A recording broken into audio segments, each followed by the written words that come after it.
Bonjour à tous et bienvenue sur ce webinaire organisé par CEGAP sur la thématique de l'accueil des nouveaux agents et comment innover avec le digital learning. Donc, ce webinaire sera animé aujourd'hui à trois voix.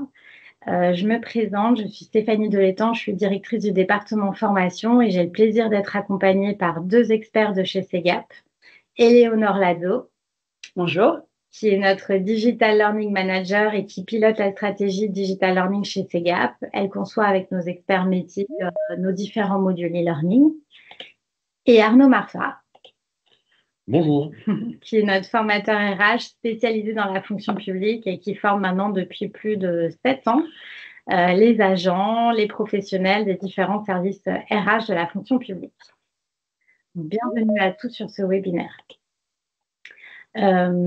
Au programme rapidement, on se donne comme objectif à travers ce webinaire de vous donner des clés et quelques pistes pour réinventer l'accueil de vos nouveaux agents qu'on appellera onboarding. Voilà, donc on se donne 1 heure pour traiter de ce beau sujet. Nous verrons les enjeux de l'accueil des nouveaux agents, pourquoi adopter le digital learning pour leur intégration. Et puis enfin, nous vous présenterons un tout nouveau parcours digital conçu par CEGAP au cœur du service public, maîtriser le statut d'agent public. Et on prendra un petit moment pour répondre à vos questions en fin de webinaire. Donc on espère que ce moment d'échange vous inspirera, vous donnera quelques outils, quelques clés pour répondre aux défis d'onboarding de vos nouveaux agents. Très rapidement, pour commencer, une petite présentation de CEGAP. Donc, CEGAP est une entreprise française qui s'adresse exclusivement à la fonction publique, donc d'État, territoriale et hospitalière. Depuis plus de 27 ans, nous sommes au service de celles et de ceux qui servent l'intérêt général et nous sommes convaincus que c'est à travers la digitalisation de la GRH et la formation des agents que nous atteignons des leviers de transformation de la fonction publique. Nous proposons 3 activités. Première activité, nous sommes éditeurs de logiciels. Donc, nous proposons des logiciels comme WinPay Plus RH, qui est le SIRH pour la fonction publique d'État.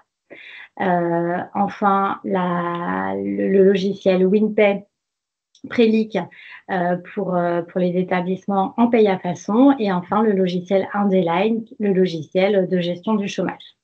Nous proposons également une activité d'externalisation de la gestion des dossiers chômage pour les établissements en auto-assurance.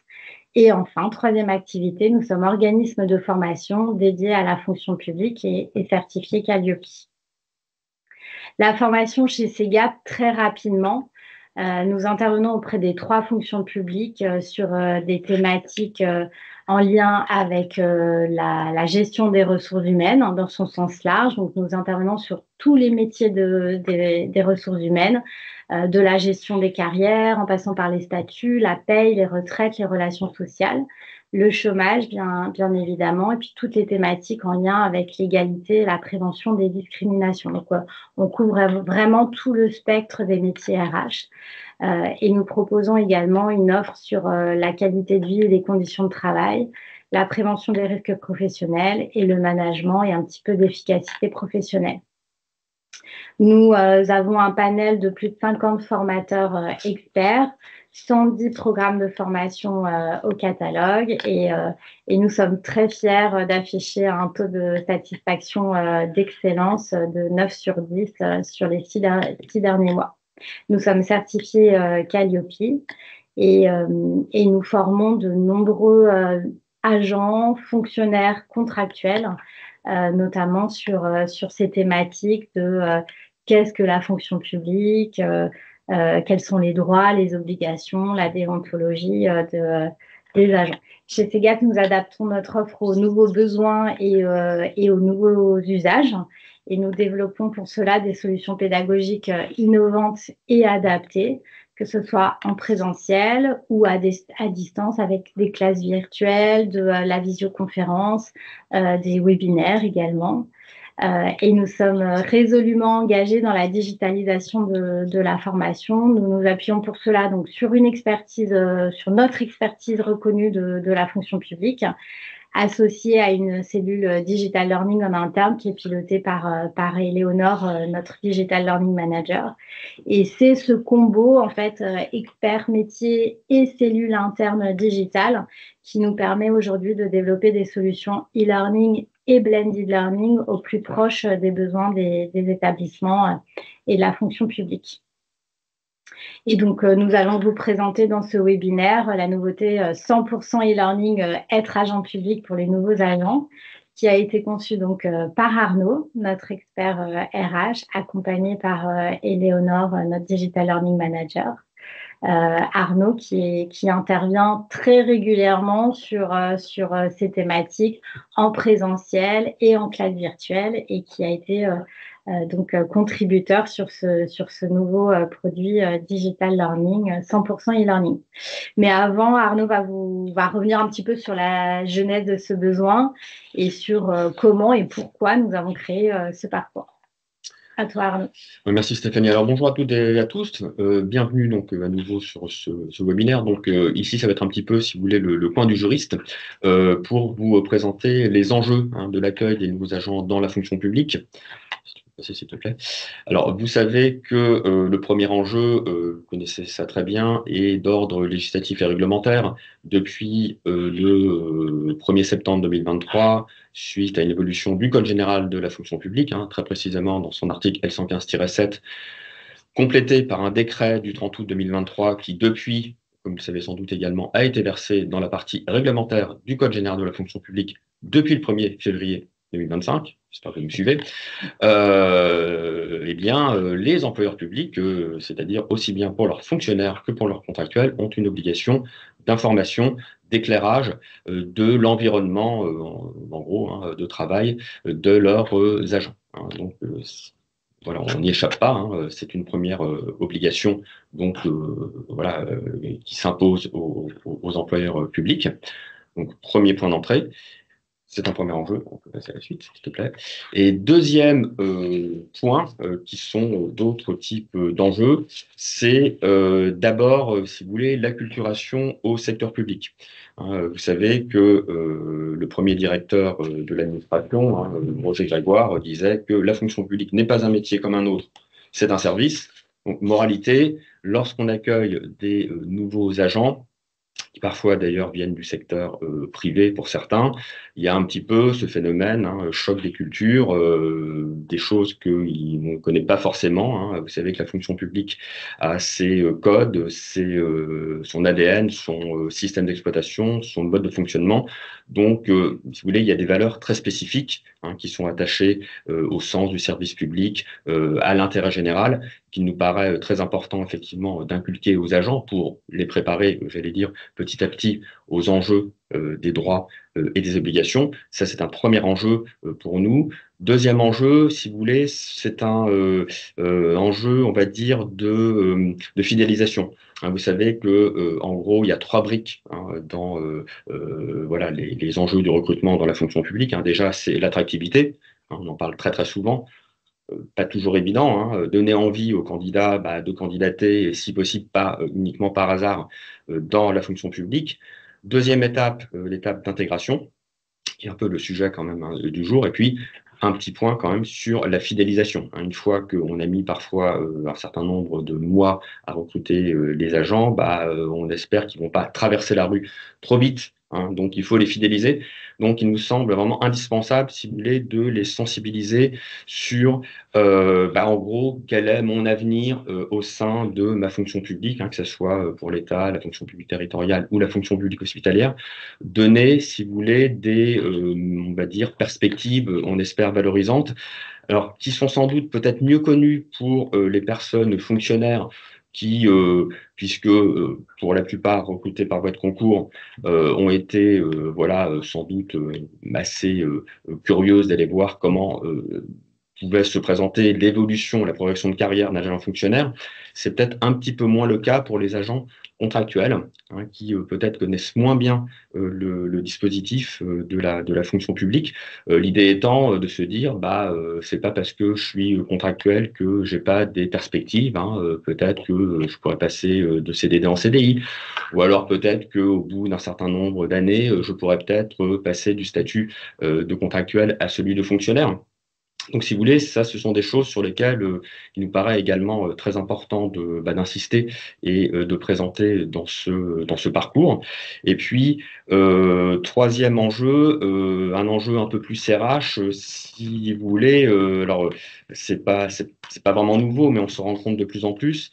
D'ailleurs, hein, il y avait un article dans Le Monde, hein, la semaine dernière dédié au sujet. Hein. Il y a une forme, si vous voulez, de concurrence entre les candidats qui se disent est-ce que il vaut mieux que je devienne fonctionnaire ou est-ce que au contraire est-ce que être contractuel ne serait pas une alternative.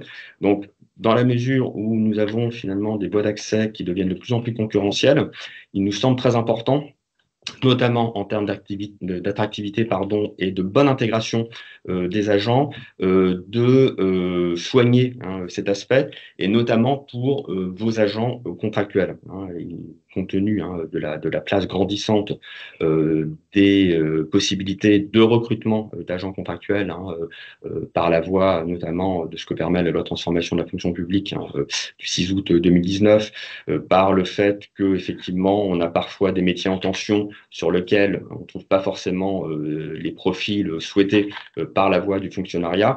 Il nous semble que cette population d'agents contractuels a d'autant plus besoin, si je puis dire, d'être accueillie bien, hein, ou bien accueillie, et que l'intégration est vraiment un point d'entrée très important qui nous semble donc d'autant plus euh, facilitante en termes de mise en œuvre au travers de ce parcours. Merci Arnaud. Donc, comme vous pouvez le constater, on a quand même chez Segap identifié un vrai besoin d'accompagnement sur ce sujet de l'onboarding. Et pour pouvoir accompagner au mieux les agents de la fonction publique, on a fait un choix fort qui est faire le choix du digital learning pour pouvoir former sur ces thématiques-là. Pourquoi le digital learning? C'est un choix que nous avons fait au regard d'un certain nombre de besoins qui sont liés aux nouvelles organisations du travail et que je vais laisser Stéphanie vous présenter. Oui, alors, comme nous intervenons souvent sur la formation des nouveaux agents dans la fonction publique, on s'est tout naturellement penché sur ces défis qui se posaient à vous, professionnels RH et formation, par rapport à la formation onboarding. Et donc, nous avons identifié 3 défis majeurs. Le premier, bien, c'est le public massif et varié, le volume d'agents à former. Voilà, souvent répartis sur un vaste territoire qui est d'une grande diversité de métiers, donc administratifs, techniques, soignants, enseignants, et en même temps d'une grande diversité de profils et de statuts, donc des agents, des titulaires, des contractuels, des personnes qui viennent du privé et qui connaissent pas ce fonctionnement de la fonction publique. Donc ça, c'est le premier enjeu qu'on a identifié. Le deuxième, naturellement, c'est un enjeu financier et organisationnel fort. On le sait, on le voit, le contexte actuel est à la restriction budgétaire, et donc il est capital pour les responsables formation et pour les RH d'optimiser des budgets, de trouver des solutions pour former un maximum de personnes sur un sujet. Et puis, on voit aussi qu'il est capital pour les responsables formation d'optimiser les déplacements, de préserver au maximum la continuité de service. Et dernier défi, et non le moindre, ce sont l'adaptation aux nouvelles organisations du travail. On l'a vu, le télétravail s'est largement imposé, et puis a entraîné des évolutions en fait dans nos modes d'organisation. Une appétence aussi pour des formations qui peuvent être un petit peu plus à distance, et puis aussi une acculturation à tous les outils proposés par le digital. On voit que l'usage du numérique se développe, que la transformation numérique touche tous les secteurs, hein, et que la fonction publique n'échappe pas à cette évolution. Ça devient vraiment un élément structurant aujourd'hui dans le travail.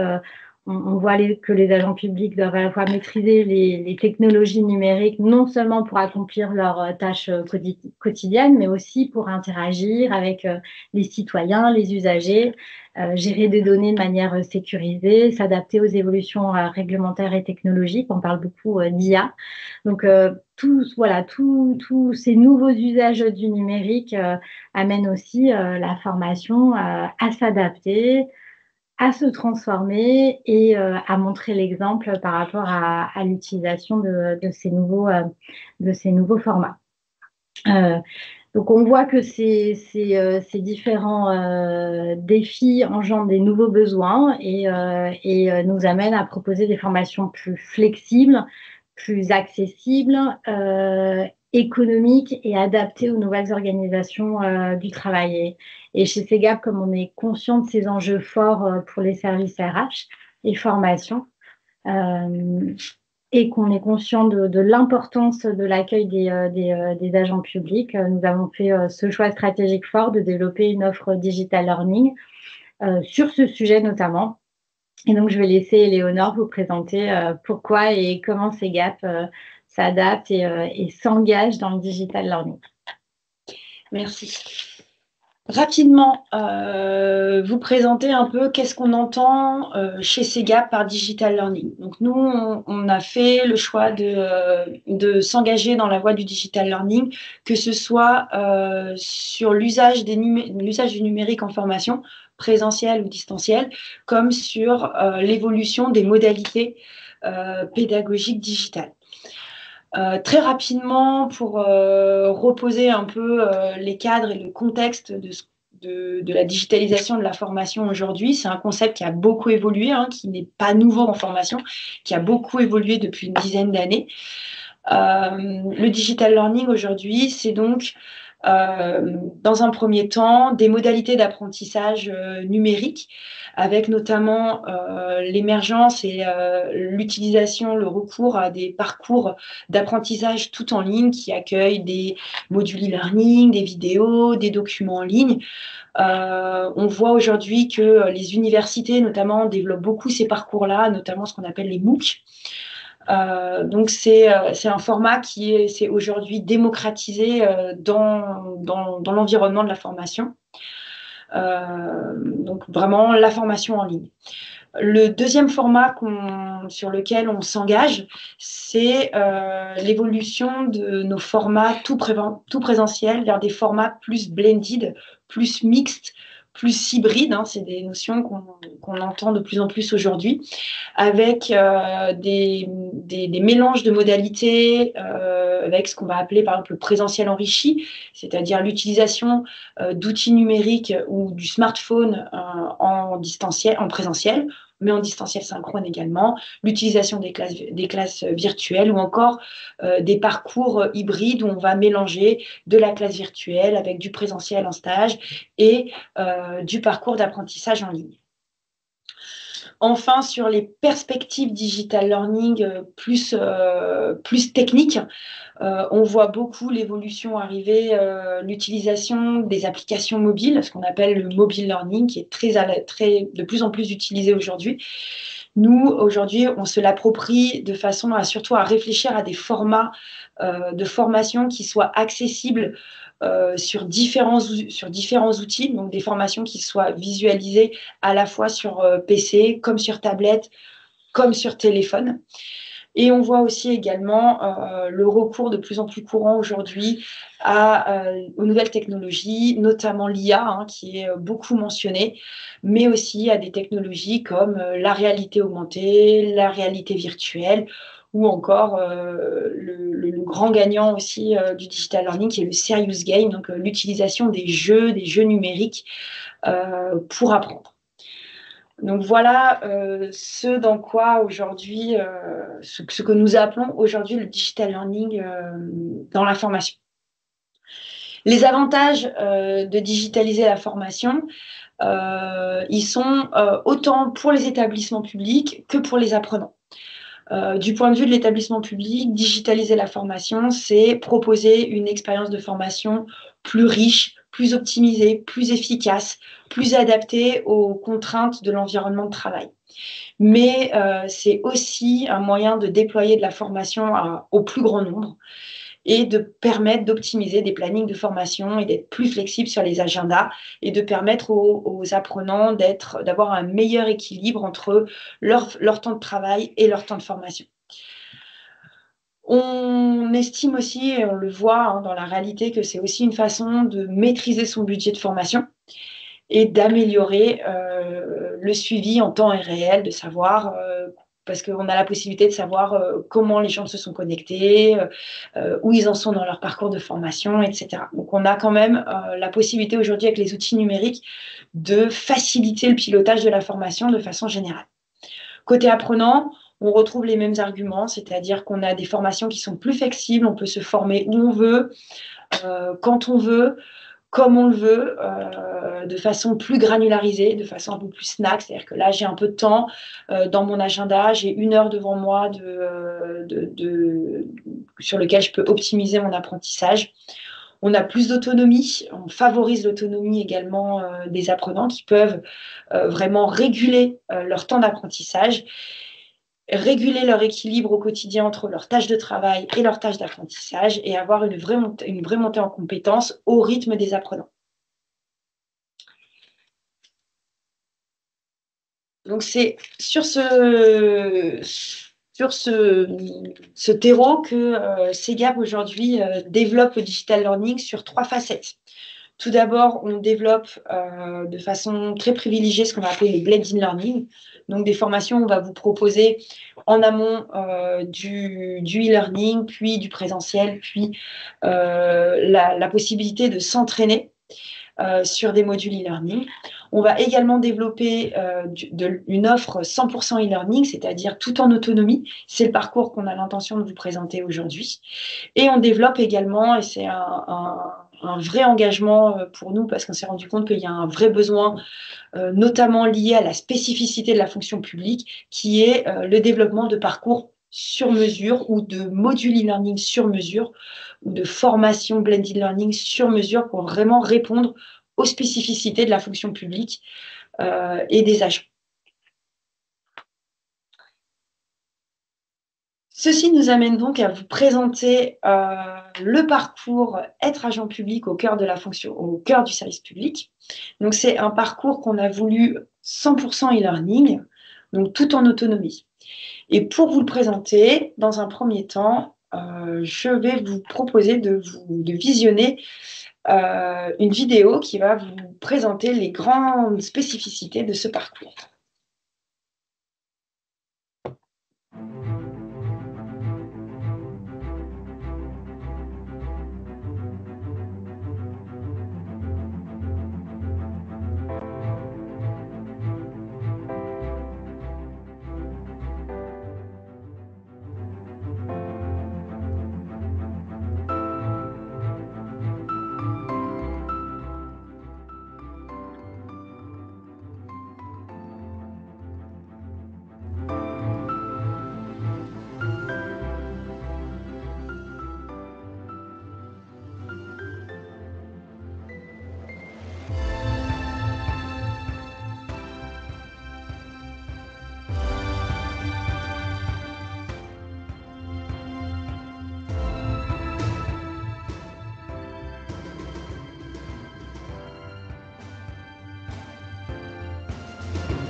Voilà, j'espère que cette vidéo a attiré votre curiosité et je vais passer la parole à Arnaud qui va vous présenter un peu plus en détail le contenu et l'organisation de ce parcours. Merci. Pour ma part, elle m'a laissé sans voix, mais du coup, je reprends la parole. Alors, plus sérieusement, le parcours être agent public, on l'a conçu, si vous voulez, en se disant il faudrait exactement faire la même chose que si la formation se déroulait en présentiel. Et moi, j'avais été marqué par une expérience dans un CREPS où j'avais autour de la table des profils très, très variés.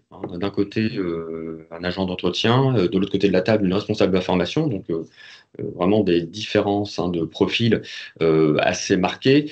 Et l'idée, effectivement, c'est de pouvoir avoir un discours qui soit accessible à tout type d'agents, quelles que soient finalement ses fonctions. Donc ça m'a paru très important. Et on s'est dit, on va découper, au même titre, une fois encore qu'on le ferait en présentiel, la séquence un petit peu comme une pièce de théâtre, alors en espérant que ce ne soit pas une tragédie, mais plus, on va dire, une comédie de mœurs légère, mais sérieuse quand même, bien entendu. Donc 3 actes. Premier acte, j'allais dire l'entrée dans le vif du sujet avec les grands principes liés au service public, avec un grand S, les grandes différences entre le secteur public, secteur privé, l'organisation administrative de la fonction publique, l'organisation statutaire, les différentes lois du service public, c'est-à-dire les principes de continuité, d'égalité, de mutabilité, et évidemment un panorama sur les différentes catégories de personnel, et puis un éclairage qui nous semble évidemment important sur le dialogue social, donc avec les instances représentatives du personnel, notamment CAP, CCP, et les différents comités sociaux et autres formations spécialisées, issues donc du dialogue social, tel que l'a envisagé la loi de transformation de la fonction publique. Donc ça, c'est vraiment le premier acte. Et puis, deuxième acte, là, ça devient peut-être un peu plus, on va dire, anxiogène. On fait comprendre effectivement aux agents que, en tant qu'agents publics, ce sont avant tout des citoyens, mais également des agents publics. Donc, du coup, on va un petit peu faire la nuance entre les droits, on va dire les grandes libertés, si vous voulez, publiques, les libertés fondamentales, qu'on va opposer aux droits plus liés, si vous voulez, à la qualité d'agent public. Et puis, on verra également, point de passage obligé, les différentes obligations, alors qu'elles soient, j'allais dire, légales, juridiques, comme l'obligation de servir, le principe d'exclusivité, donc les limites des possibilités de cumul d'activités. Et puis, petit à petit, on va se rapprocher sur les valeurs plus déontologiques, c'est-à-dire les principes que vous connaissez également, que sont la neutralité, la laïcité, la dignité, la probité, l'impartialité, etc. Et puis, comme on va avoir justement un discours pas trop anxiogène, parce qu'il ne faudra pas non plus que les agents aient peur et regrettent, eh bien, on va leur proposer un module sur les sanctions, mais sous forme de jeu. Alors, Léonore va vous montrer ça dans quelques minutes. C'est vraiment plutôt... alors, mon avis n'est pas forcément objectif, mais plutôt bien fait, pour, si vous voulez, un petit peu dédramatiser ce sujet. Donc ça, c'est vraiment le deuxième acte. Et puis, troisième acte, c'est en gros comment ça se passe pour moi, agent public, que je sois fonctionnaire ou contractuel. Donc les grandes étapes de carrière, les points un peu incontournables, comme par exemple, effectivement, l'appréciation de la valeur professionnelle, les comptes rendus d'entretien professionnel. Et puis, pour les agents fonctionnaires, les différentes voies d'avancement, c'est-à-dire avancement de grade, d'échelon, de grade, promotion interne. Déjà, quelles sont les nuances entre ces termes parfois un petit peu techniques qui font peur. Un petit tour de piste sur les positions statutaires, activité, disponibilité, détachement, congé parental. Un point sur les congés au sens large, congé annuel, congé pour se former, congé pour s'occuper de ses proches, congé lié aux charges parentales, notamment. Et puis, les meilleures choses ayant une fin, un éclairage sur la cessation des fonctions, qu'elle soit à l'initiative de l'agent ou à l'initiative de l'employeur, voire co-initiative, je pense notamment à la rupture conventionnelle, donc un éclairage sur toutes ces notions, et puis un point également d'éclairage important sur les modalités de rémunération, qui peuvent effectivement être un petit peu déstabilisantes quand on vient du secteur privé et qu'on vous explique dans le secteur public qu'il y a d'un côté, quelle belle invention, l'indice brut, de l'autre, l'indice majoré. Donc ça peut être un petit peu embrouillant. Donc l'idée, si vous voulez, c'est par des exemples notamment de dire que finalement, c'est pas si grave que ça s'explique bien, même si effectivement, on a un cadre qui est très spécifique. Donc voilà comment on voit, nous, ce parcours donc découpé en 3 parties. Voilà. C'était le mot de la fin pour moi. Merci. Merci. Et maintenant, ce qu'on vous propose, c'est de vous montrer concrètement à quoi ressemble ce parcours, donc 100% e-learning. Tout d'abord, on parlait donc, dans le digital learning, il était question également du recours des outils numériques. Donc, chez Segap, on s'est équipé d'une académie digitale. Donc, les apprenants ont tout d'abord accès donc, à l'académie Segap, qui est notre plateforme de formation en ligne. à travers laquelle donc, ils pourront accéder à tout un tas de ressources. Donc, je quitte le partage d'écran pour pouvoir vous présenter cette académie. Donc voici à quoi elle ressemble. Donc l'apprenant se connecte sur cette académie et il a accès aux formations auxquelles donc, il a été préalablement inscrit. Vous voyez ici donc, que notamment il a accès à différents parcours auxquels il peut déjà examiner à peu près où il en est, ce qu'il a commencé, ce qu'il lui reste à faire. Et il a également accès à ses certificats, son profil qu'il peut mettre à jour, le tableau de bord, donc une vue d'ensemble sur son activité, donc le temps sur lequel il s'est connecté, son taux d'engagement, etc. Donc, ce que je vous propose, c'est de voir un petit peu comment on a conçu ce parcours de façon technique. Donc, le parcours est conçu de différentes ressources qui sont accessibles au fur et à mesure. Donc là, j'ai ouvert le parcours pour les besoins de la démonstration, mais techniquement, l'apprenant en fait, pourra les consulter au fur et à mesure. Ce qui est intéressant, c'est que pour chaque acte, nous avons imaginé un carnet de bord qui est téléchargeable et consultable par l'apprenant, qui est totalement individuel. Donc, c'est un PDF qu'il peut consulter ou imprimer, dans lequel on lui propose en fait déjà de s'auto-évaluer sur les thématiques qui sont abordées dans le parcours. On lui propose également de s'organiser, donc par exemple de planifier son apprentissage avec une visibilité exacte de tous les modules et les capsules qui sont à réaliser et le temps qui lui sont nécessaires pour le réaliser. Et on lui permet ensuite de pouvoir prendre des notes pour chaque ressource.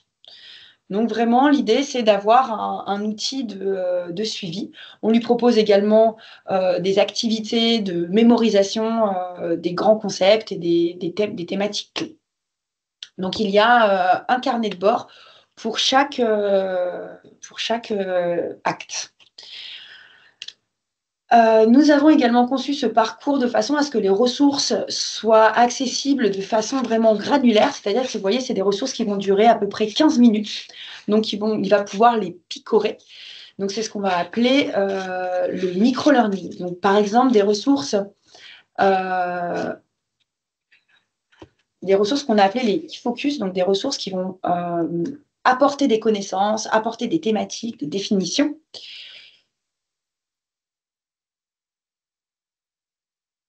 Donc, voici comment elles se présentent. Elles sont également chapitrées, accessibles au fur et à mesure, avec une présentation des objectifs, bien évidemment, des jeux. Donc là, on va commencer par un quiz pour pouvoir un petit peu activer sa curiosité et voir où il en est.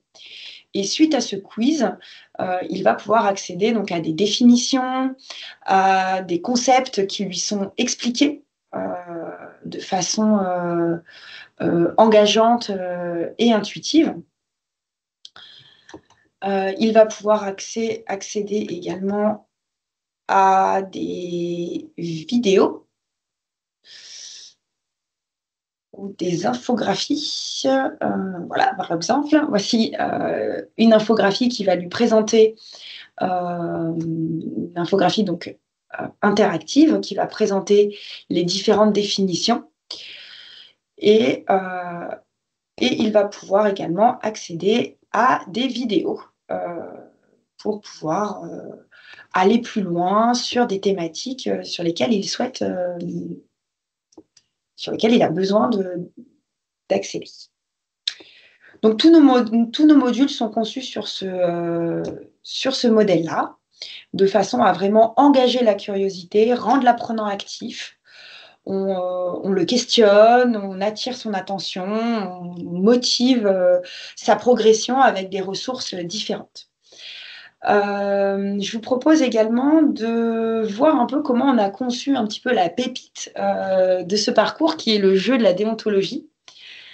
Donc c'est un jeu qu'on a vraiment voulu interactif pour pouvoir aborder ces thématiques qui sont parfois un peu difficiles. La sanction, ça nous semblait un peu compliqué de proposer un module très descendant sur les sanctions.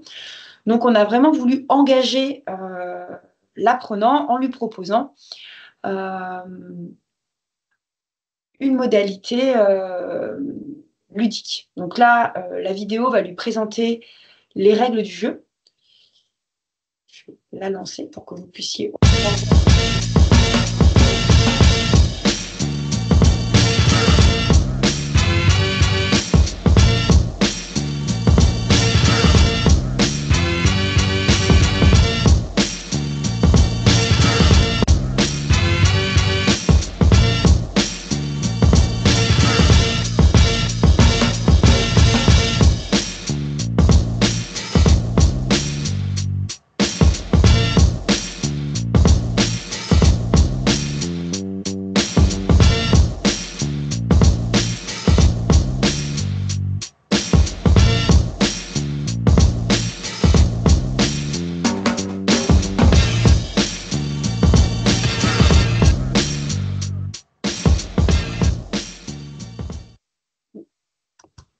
Donc voilà, vous l'aurez compris, c'est calqué sur les techniques du jeu de loi. Donc il faut répondre à un maximum de questions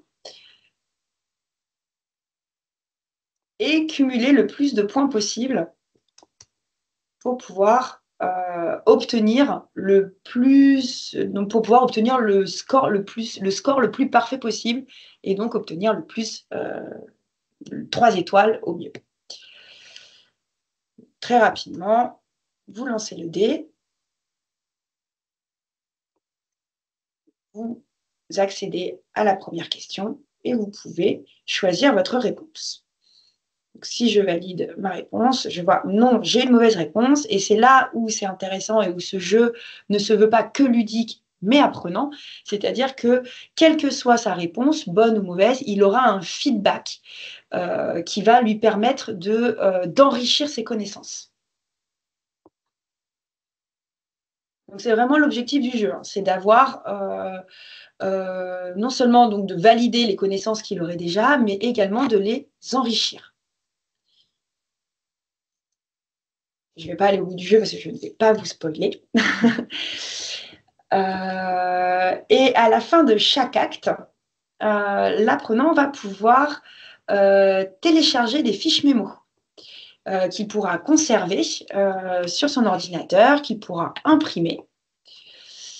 Donc, c'est des fiches mémo qui vont reprendre les grandes notions qui ont été vues dans l'ensemble de l'acte. Donc là, il peut les visualiser sous forme d'images pour pouvoir les consulter en ligne. Et il pourra également les télécharger directement pour pouvoir ou les imprimer ou les stocker et les réutiliser quand il en a besoin. Voilà pour la démonstration de ce parcours. Donc là, je vous ai présenté l'acte 1, mais si on revient sur le tableau de bord de l'apprenant, vous avez l'apprenant accès à 3 actes. Acte 1, acte 2, acte 3. Donc voilà comment il pourra accéder. Il faudra évidemment qu'il valide l'acte 1 en premier pour pouvoir accéder à l'acte 2.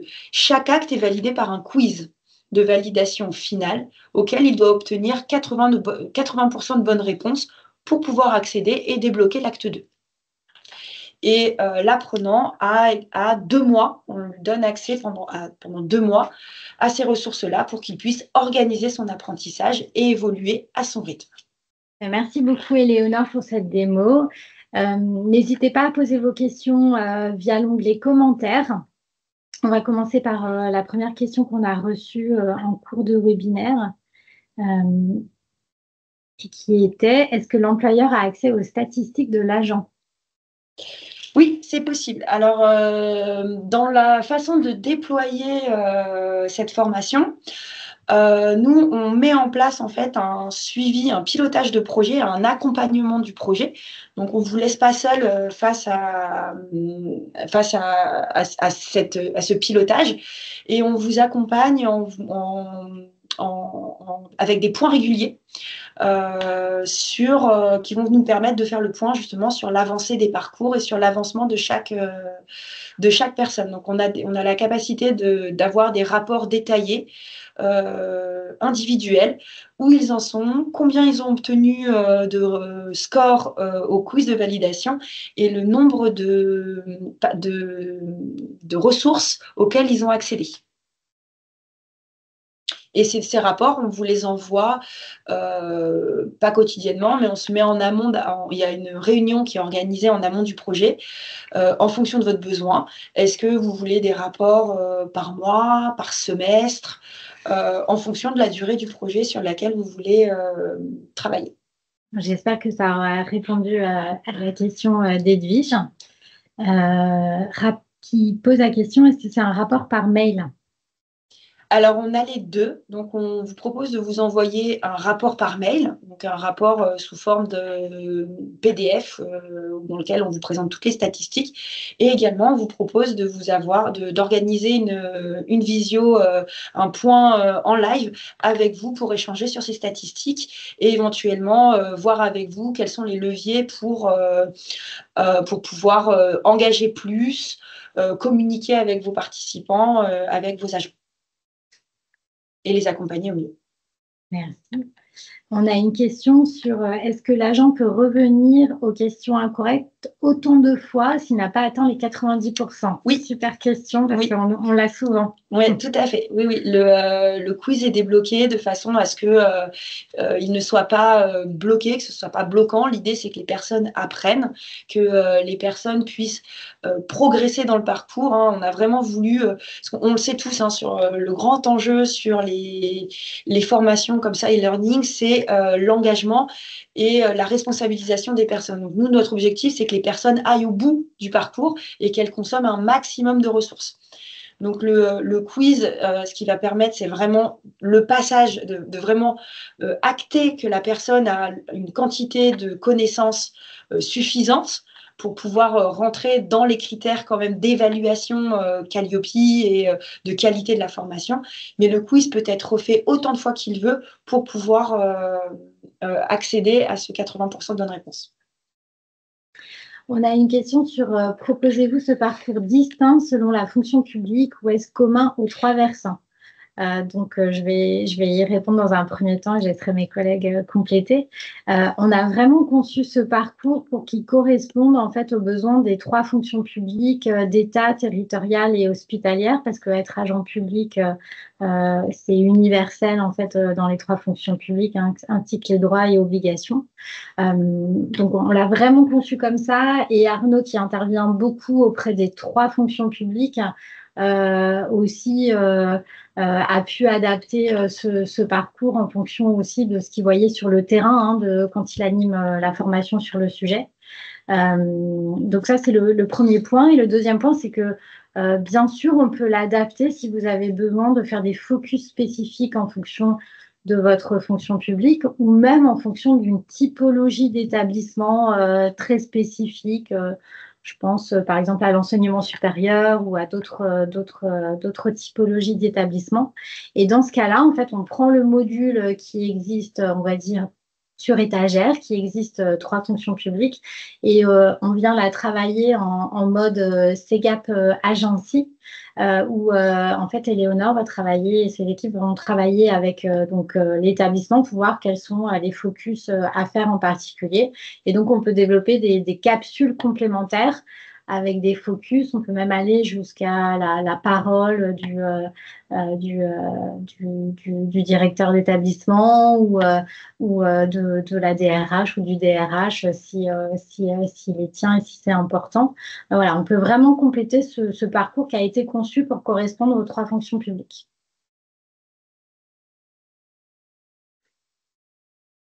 Est-ce que vous avez d'autres questions? Voilà. Je nous réponds merci. Bon, ça a dû répondre peut-être pour compléter ce que disait Stéphanie, on a vraiment essayé dans ce parcours d'extraire l'essence des connaissances de base et fondamentales des personnes qui intègrent la fonction publique. Et on a bien conscience que chaque établissement, chaque fonction publique, chaque organisation a ses spécificités. Et c'est notamment pour ça que tout à l'heure, je vous présentais qu'on a vraiment la volonté de vous accompagner dans ce onboarding et de vous proposer, donc s'il y a des besoins qui vous sont spécifiques, on passe en fait dans un autre mode qui est le mode gestion de projet et création de contenu sur mesure pour vous accompagner à créer l'onboarding qui vous correspond. Et donc, dans ce cas, on va effectivement réfléchir avec vous sur comment compléter ce parcours de base pour qu'il soit vraiment le vôtre. Ça peut être avec des capsules e-learning supplémentaires, ça peut être éventuellement avec du webinaire, l'intervention d'un formateur, ou encore du présentiel, ou d'autres modalités. On va vraiment mettre en place une intelligence, une conception pédagogique pour vous accompagner au sur-mesure, pour mettre en place et développer votre parcours onboarding. L'intelligence qui n'a rien d'artificiel. Aucune. Pour ce qui nous concerne. Très humaine. On a une question. Est-ce qu'il y a une limite de temps à passer dans chaque module? Alors, on a une estimation du temps qui est, on va dire, un peu moyenne pour que les ressources aient été vues correctement, ingérées, digérées, comprises, apprises. Donc, c'est un temps qui est estimé, mais qui n'est pas obligatoire et qui n'est pas contraignant non plus. Nous, on a estimé que sur ce parcours, il y avait 6 heures d'apprentissage, donc chaque acte, 2 heures d'apprentissage pour chaque acte, ce qui est un temps moyen. Il y a des personnes qui vont peut-être y passer 7-8 heures parce qu'elles vont prendre beaucoup de notes, revoir les vidéos plusieurs fois, etc. Et des personnes qui vont y passer plutôt 1 heure, 1 heure et demie parce qu'elles vont aller plus vite et que ça va leur suffire en termes d'ingestion des connaissances et des concepts qui sont portés.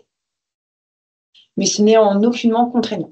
Alors, pour vous présenter rapidement le modèle imaginé pour ce parcours être agent public, donc on a 4 typologies de propositions et de modèles.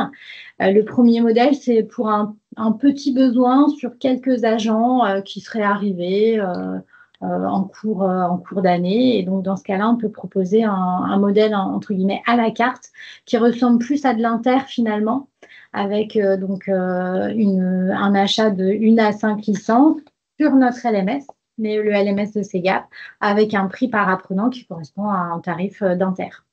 Ensuite, on va passer plutôt à des projets intra de plus gros volume.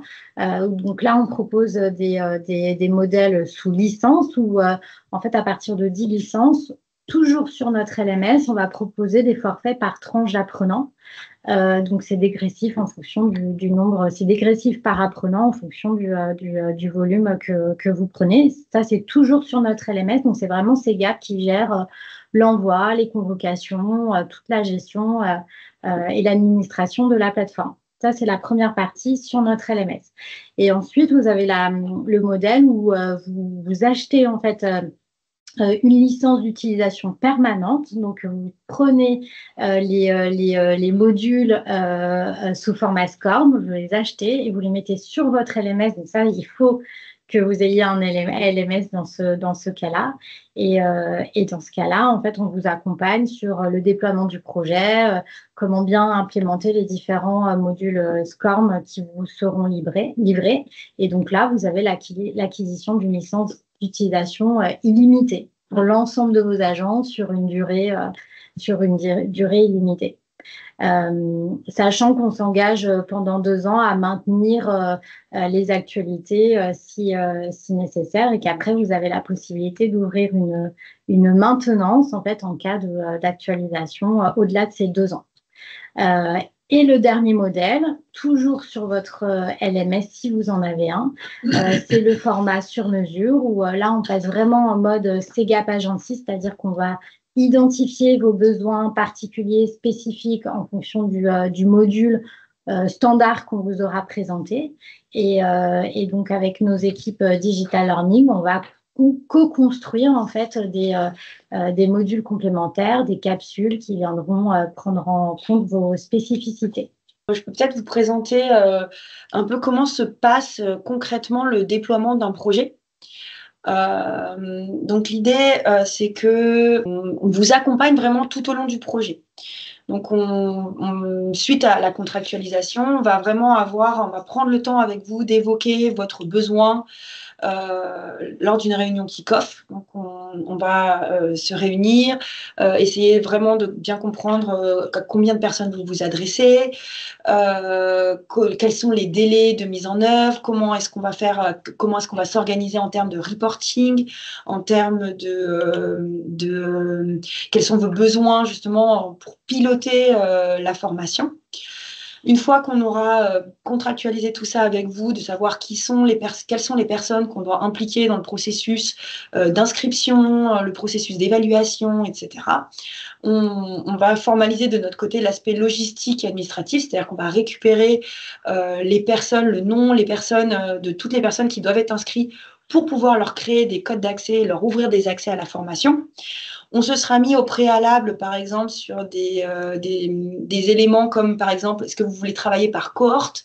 Est-ce que vous avez besoin qu'on ouvre des accès tous les mois? Est-ce qu'on va ouvrir des accès avec des cohortes tous les 6 mois, tous les 3 mois, etc. Pour pouvoir ensuite planifier et organiser ces ouvertures d'accès. Une fois que les personnes ont leur droit d'accès ouvert, elles reçoivent une convocation de formation et dans laquelle elles ont le lien qui va les diriger vers l'Académie Cégap, vers leur espace MyCégap. Et elles n'auront plus qu'à cliquer sur ce lien et se connecter directement sur leur espace pour pouvoir accéder aux formations. Elles font leur formation, elles y ont accès pendant 2 mois. On aura préalablement calé des dates de reporting pour vous envoyer le reporting par mail et le reporting live. Les personnes, nous on a un système de relance automatique pour les personnes qui ne se connectent pas ou qui se connectent peu. Par exemple, des personnes qui ne se seraient pas connectées à une certaine date pour recevoir un mail de relance pour leur dire que la formation a commencé depuis tant de nombre de jours, elles sont invitées à se reconnecter, que par exemple elles n'ont pas encore accédé à tel module e-learning, on va les inviter à se reconnecter, que par exemple il leur reste tant de jours pour finir l'acte 1, etc., etc. Au bout des 2 mois, l'apprenant n'a plus accès à sa formation, elle reçoit son certificat de réalisation avec la progression et le score qu'elle aura obtenu à la fin de la formation, à la fin des 2 mois. Et si on travaille sur un projet d'1 an, vous pourrez avoir plusieurs cohortes de 2 mois. Merci à tous pour votre participation. Merci Éléonore, merci Arnaud. Nous espérons que ce webinaire vous aura inspiré, vous aura donné des clés pour accueillir vos agents. Nos équipes sont à votre disposition si vous voulez en savoir plus, donc au travers de nos conseillères formation. Très bonne journée à tous.